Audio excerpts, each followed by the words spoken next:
daawadayaal dhowaan waxaa yimid magaalada Hargeysa iyo magaalada Burcaba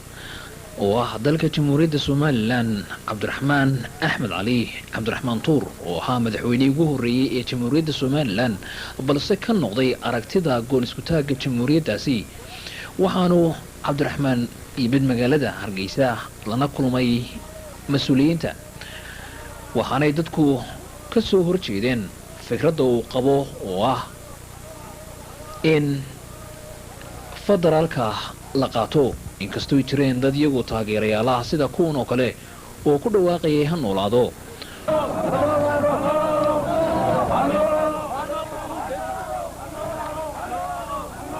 taageeridda Cabdiraxmaan Axmed Cali macnaheedu ma ahayn inay dadku ku taageersanaayeen mabda'a federaalka waxayse dadku muujinayeen sida ay uga soo horjeedaan federaalismka tiyo qaybinayeen waraaqo qaarkoodna ay aragtidooda si toosa u dhiibanayeen inaanay jeclaynba waxa loo yaqaano federaalka ama midnimada dadkii la kulmay waxay hayeen runtii dad ka soo wada horjeeda federaalka sida ninkan oo kale maad ka soo horjeedaa runtii waxay hayeen kuwa qaybinaya waraaqo kala duwan oo ay ku muujinayaan sida ay uga soo horjeedaan wixii ama aragtidii uu qabay Cabdiraxmaan Tuur oo ahayd federaalka dadkuna kuma eekeenoo qura inay ka aamusaan sidoo kale waxay hayeen kuwa ka hadla Cabdiraxmaan Tuur oo isagu ahaan jiray hogaankii hore ee Somaliland ugu horeeyay oo Hargeysa ku sugan yahay waa maxay aragtidaad ka qabtaan idinku aragtidaanu ka qabno haddii uu ninkaasi federaaliya waxaa wato raalli kama nihin hadduu Somaliland yahayna waanu soo dhaweynaa raalli baanu ka nahay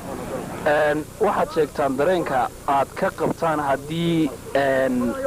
uu Cabdiraxmaan u soo bandhigo Jamhuuriyadda Somaliland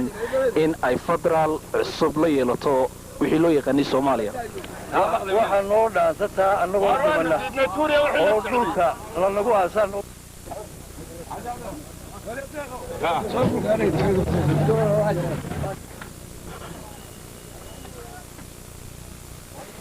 daawadayaal taasi waxay ku tusinaysaa sida ay dadka reer Somaliland uga soo horjeedaan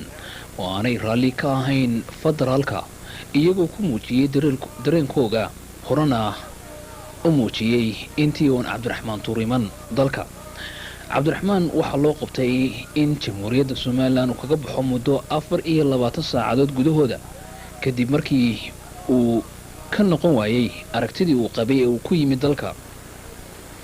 haddaba daawadayaal intaasi ayay cajiladdu ku eeg tahay sidaa iyo nabadgelyo